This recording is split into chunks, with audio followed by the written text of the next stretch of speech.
This is Leadership TV, and of course, it's the Spice here with me, Cynthia Onwado, your host. Thank you so much for watching. And today's episode on the Spice, we'll just be looking at trending entertainment stories with a bit of Gbazgbos here, and of course, with a bit of good news, with a lot of good news actually. Well, we'll start with Tonto DK versus Very Dark Man and Tunde Odnot. I'll be telling you all about that. And then we'll also look at the Davido and Tiwa-Savage saga. What is that all about? And even the police getting involved. Well, we'll be talking about that. And also on the positive side, yes, Funke Akindele's movie surpassed the 1 billion naira mark in box office locally. And we're looking at, of course, the top 10 highest grossing Nigerian movies in history. We're looking at that from 1 to 10. That's on a positive note. We've seen Nollywood and the rise of the movie industry in recent times, and that's something to be really proud of as a Nigerian. We'll be talking about all of this today on the Spice. But of course, let's start with the first Gbazgbos, which is Tonto DK versus Very Dark Man and Tunde Odnot. We know that the popular social media critic Very Dark Man has said that Nollywood actress Tonto DK should be held responsible if anything happens to him. Let's recall that Very Dark Man was dragged to the police by Tonto DK over his claims that the actress and her colleague Iyabo Ojo's interest in late singer Mohbad's case wasn't genuine. However, he was later released after interrogation. Well, speaking after regaining his freedom, in a video that he shared via his social media handle, Very Dark Man alleged that Tonto DK has been threatening his life. He stated that he now lives in constant fear. In his words now, Tonto DK has threatened me and I'm scared for my life at this point. If anything happens to me, hold Tonto DK responsible. Well, we know that a very, very big fan of Very Dark Man, which is Tunde Odnot, posted on his own social media handle saying that Very Dark Man has been released. At the point of his release, he posted that with a laughing emoji and congratulating him and saying, okay, you've been released from police custody and all that. Tonto DK also blasted Tunde Odnot. She didn't find that funny at all. It was like a kind of mockery to her that you are jubilating when somebody that I sent to the police is being released. Remember that Tunde Odnot shared this update via his social media platform, and Tonto DK went right under that post to comment angrily, calling him a very horrible human being. Well, he said, Tunde, I'll be here when someone calls your mother the S word. I'm not going to say that on air, and all I'm gonna do is laugh. I'll be here when someone accuses your mother of doing the T word when your mother is also laughed at. I'll be here when they insult your unborn kids. I'll be here when they accuse you of theft, and all I will do is laugh. Every time your page comes down, you come crawling like a baby to help you, but here you are daily, FSU. Tunde, will meet in front where you will need me the most. You're a horrible human being, Tunde Odnot. Well, how this even escalated is beyond human imagination. I mean, we know that Tonto DK and Tunde Odnot are friends. Okay, I won't call them friends, but they are acquaintances, and we constantly see her commenting under his social media pages. In recent time, I think last year, when we got to see Very Dark Man and him being a social activist, human rights fighter, calling out people selling fake products, especially skincare vendors online, So he has a lot of critics, and he also has a lot of fans, people who love him. And one of the major events that actually brought him out was when he, reported Jenny's Glow skincare company for not having NAFDAC registration number. And then his popularity kind of picked up from right there, and we got to see him involving himself and giving his one or two takes on various social issues. Whether you agree with him or not, Very Dark Man will always chook his mouth the Nigerian way. He will always involve himself. So now, coming to Tonto DK and Iyabo Ojo, we know how that issue is being dragged with the Mohbad case and accusations from his wife, accusations that his wife had something to do with his death, and then his father is on one hand, and then Very Dark Man standing strongly with Mohbad's father against the wife. And of course, on the other end, Tonto DK and Iyabo Ojo and Gist Lover again. Gist Lover blog also fighting tooth and nail for the wife and asking why would we try to victimize a widow. She has nothing to do with her husband's death. So that led to Very Dark Man dragging Iyabo Ojo and Tonto Dike, calling Iyabo Ojo names, the S word, the P word, accusing her of various activities, shady activities. So that went on for a while, and then it kind of died down. So I was even surprised, days ago when we saw Very Dark Man in the police custody in Abuja, saying that he's scared, he's going in now. He even had to do a video when he was going in, say, I'm going into the police station now, just updating my fans worldwide. I'm going to answer some questions.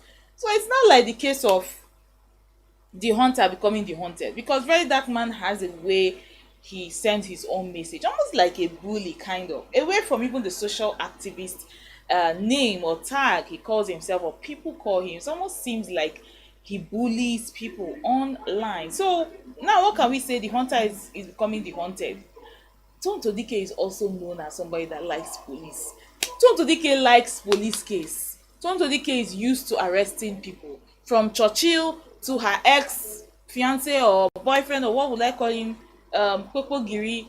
Anybody that has an issue with Tonto Dike, be rest assured that you will receive a police invite. I mean, she's one of the Nigerians that know that stands on the word police is your friend. Police is a very, very good friend. So whatever happens, Tonto Dike is picking up the phone to call the police. But of course, we are here to watch the drama as it unfolds. Tonto Dike versus Very Dark Man and Tunde Ednut. And of course, we'll be here to discuss all the juicy details with you. So let's move on to the second gbasgbos of the day. Alright, Davido versus Tiwa-Savage. Well, hold Davido responsible if anything happens to me. Tiwa-Savage petitions the Lagos Commissioner of Police. Okay, this one shocked me. Tiwa-Savage filed a petition accusing Davido of threatening her life and committing assault, causing grievous bodily harm. In a statement on Tuesday, Tiwa-Savage urged the Lagos State Police Command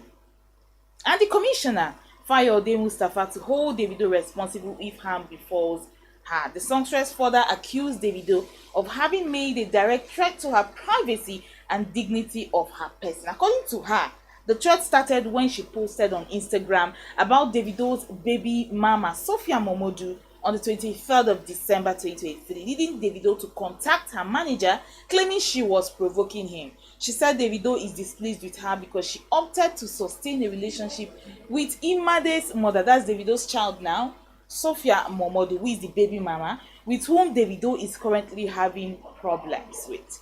On 6th January, Davido and Tiwa-Savage unfollowed each other on Instagram, which caused a lot of buzz on social media. People were asking, what is going on? Why did they unfollow each other? They are known to have a very cordial relationship. They are close. Their children, Jamil and Imade, are friends. They attend the same school. So all of a sudden, we also got to see Tiwa-Savage ex-husband, T-Bills, threatening to teach Davido a lesson for disrespecting his family. He even talked about spilling all the beans about Davido right after the Grammy Awards. In fact, please, Davido, if you don't bring back these Grammy Awards, the people that are waiting to laugh at you, there are too many. So let's get right into it, all right, with the unfollowing, and then we got to see pictures of the petition that Tiwa-Savage filed to the Nigerian police in Lagos. So first of all, I want to even ask, why will a happily married man, that's Davido now, be bothered about who befriends his baby mama or who his baby mama is hanging out with? Because of course there are whispers here and there. I didn't say, they said, there are whispers here and there that Davido have, constantly, berated Sophia for trying to get into other relationships with other men, talking about he will cut short his support for her and the daughter if she has anything to do with other men. I mean, there have been insinuations here and there. So, I'm wondering, what's a happily married man doing with threatening people wanting to befriend, the mother of his child? What's your business with her friends or who she goes out with? Your business is your child, to make sure that your child is well taken care of. So what is all the fuss all about? And then again, I remember years before this Imade's birthday, we always get to see Davido spending millions money. Oh, a Range Rover of 36 million, a Dior bag of 1 million, expensive gifts, a gift to the daughter. And we also know that the mother will have access to, these gifts. So what actually went wrong calling Davido a deadbeat father? We know back in 2017 with Davido and Sophia Momodu having a clash over a Dubai trip or funding a Dubai trip or what have you. And then we also got to see him singing in a song, Dele na my boy, that's referring to Sophia Momodu's uncle. That's brought about that particular line. It seems like that line cannot even leave my head. And over the years we've seen Davido and Sophia going on good times, going on bad times. Even when people were contributing for his birthday, she also contributed. And then you see sometimes she'll drag him, he'll drag her back. So what is really happening? You are not the only baby mama, so why always you? Why are you always having issue with this man? What is it really? All right, you want a house in Banana Island because you are friends with so many celebrities. You are Davido's baby mama. You are not a celebrity. You don't have any business to your name. You don't have any company to your name, but you want to live a very big life. So what is, what can we deduce from this? And which can we also see that Sophia Momodu is trying to live a life that's she hasn't even worked for. Okay, your baby daddy is Davido, fine. Your father of your child is Davido, but what about your own personal accomplishment? What business do you have? What do you have? Are you a singer? Are you an actress? Are you a business owner? No, you're just Sophia Momodu. You're just the baby mama to Davido's daughter. That's just what you are. So I don't understand why you feel you have to always be, so special. And then T-Bill is also trying to, be there for the mother of his son, and then lambasting Davido and all that. In fact, the matter is much. It's enough to it's enough to give somebody headache. And then while the fracas was going on, Davido posted a picture of him and Chioma having their family vacation in St. Kitts. It's almost like, okay, take this picture to to calm down your pain, or take this picture to pepper my enemies or my haters. In fact, this matter is not ending anytime soon. But then again, why do we always get to see Davido and Sophia Momodu having issues? He has two other baby mamas, and then we don't get to hear about this fracas, but always from Sophia Momodu. Is there something that they are not telling us, or is there something they are dragging that we don't know about? Abeg, the matter is just too much. They should just my business is Davido and Tiwa-Savage. I love their friendship. They have one or two songs or projects together, and it will be so sad to see that friendship go sour. It's really so sad. Friendship that has been built over the years, and even the friendship between their children Jamiu and Imade will somehow be affected by this. So I just wish and pray that they will settle this amicably, quietly, without all this social media negative buzz. All right, we'll move on now to movies. Remember, I told you that I'll be giving you the top 10 highest grossing Nigerian movies in history, but we can't do that without even talking about Funke Akindele and the fact that she has made us so proud with her latest movie, A Tribe Called Judah. It made history this January, on the 4th of January, by becoming the first Nollywood film to surpass 1 billion naira at the box office. This movie was released in December 15, and it has a massive success, grossing over 613 million naira in just 2 weeks of its release. So the movie has been a hit with audience and critics alike, and many praising the film's storyline and excellent performance by the cast. This is a very positive one for Nigeria. It's like a giant leap. Yes, Funke Akindele is opening a lot of doors for Nigerian movie makers, producers, directors, script writers to dream big. And it's not all about just making your movie in a little room. You can do much more than that. Funke Akindele is a role model to a lot of us as Nigerians, not just filmmakers. And then on that positive note, let me give you the top 10 highest grossing Nigerian movies in history. I'll be starting with number 10, Ijakumo. Yes, Ijakumo. It's a 2022 suspense thriller produced by Tony Abraham Films Production, Film One, and it was released on the 23rd of December 2022. It grossed 278 million naira. Can you imagine that? Tony Abraham is another filmmaker and actress that is really doing big things. We say kudos to her. And then moving on, number 9, Sugar Rush. This is a movie that was produced in 2019. It's a bit of action and comedy, written by Jadeshola Oshiberu and Bumi Ajakaye. The film stars Adeso Aitomi, Bisola Eyola, and Bimbo Ademoye in the lead roles. It got 287 million naira in the box office. That's a huge one. So now number 8, King of Thieves. King of Thieves is a 2022 Nigerian thriller film produced by Femi Adebayo and directed by Tokwe Adebayo and Adebayo Tijani. It stars Odunlade Adekola, Femi Adebayo, Tony Abraham, and a host of others. It also grossed 320 million naira in the box office. Wow. Well, number 7 on the list is Brotherhood. Brotherhood is a Nigerian crime action thriller produced by Jade Oshiberu, and it stars Toby Bakri, Boma Akpore, Falls, Basket Mount, Sam Dede, Ronke Oshodioke, among others. The film was released in cinemas in Africa on the 23rd of September 2022, and it grossed 328 million naira. Wow. Number 6 on the list, Chief Daddy. Chief Daddy is a comedy movie directed by Nii Akimolayo and was released in 2018. It grossed 387 million naira. Wow. This movie is about a billionaire